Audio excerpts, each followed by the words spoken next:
Hello everyone, welcome to the online class of English Literature.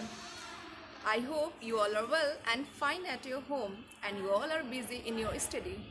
Today in this video lecture we will go through lesson 6, The Ant Explorer, which is a poem. The poet of this poem is C.J. Dennis, who belongs to Australia. It means he is an Australian poet. This poem is about a little sugar ant when he decides to roam to the world. What happens we will find in that, and we will go through the journey of little sugar ant. So let's read the poem.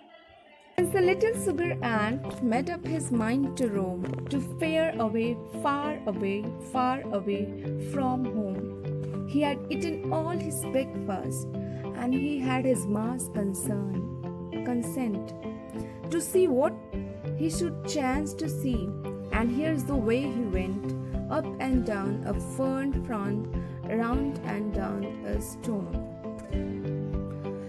Fare means an agenda of things to do. Consent means permission. Fern means a kind of plant.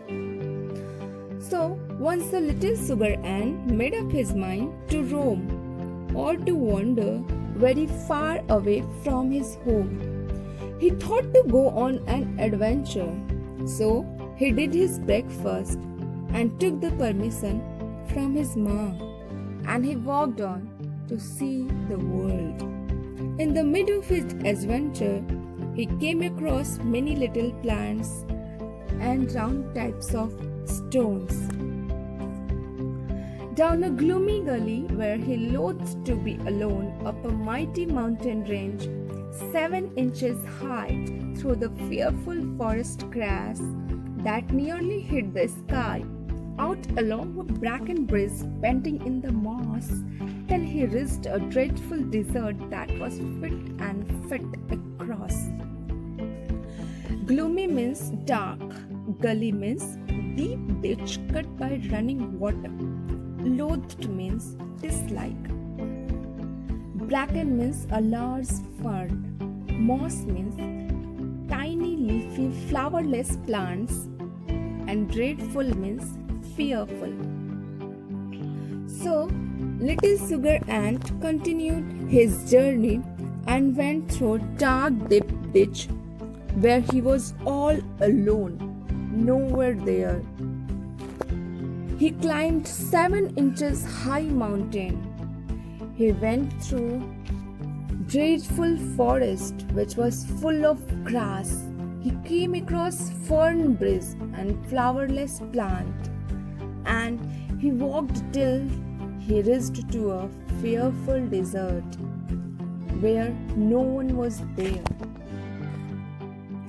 That was a dry, deserted desert and a trackless land to trade.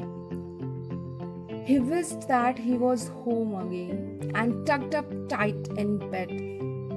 His little legs were wobbly, his strength was nearly spent, and so he turned around again, and here is the way he went, back away from desert lands, fit across.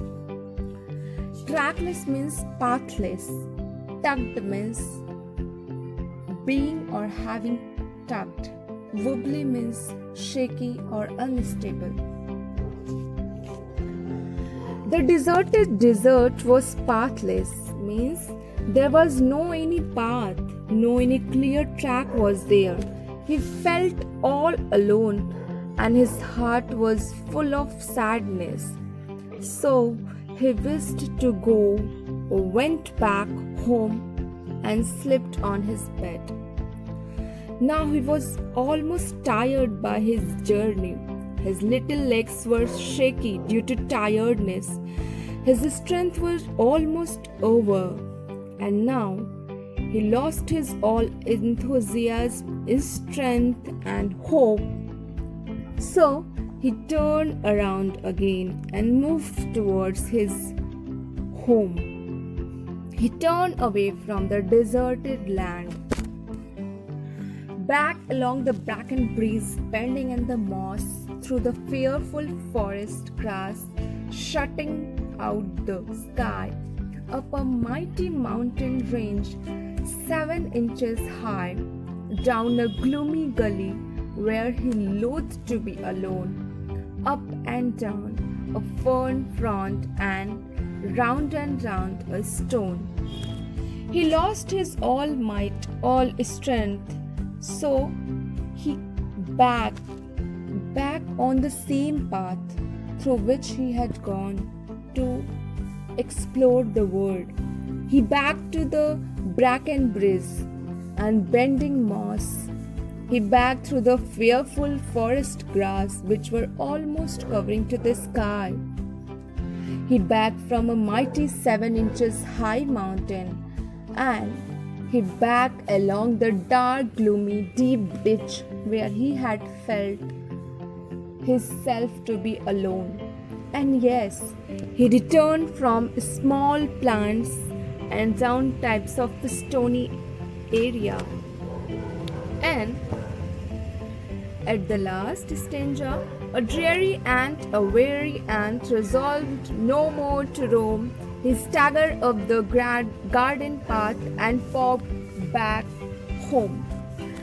And at the very last, a sugar ant was full of tiredness and lost all his strength, and now he had no more left desire to roam or to see the world. He walked with very great difficulty to the garden path, and finally little sugar ant moved back home. So, dear student, this was all about little sugar ant who wanted to roam far away from home, but he found his travel very difficult, very lonely, so he returned around and went back home. I hope you all might have understood this poem. So, once you also go through this poem and find out why little sugar ant came back to his home. Thank you.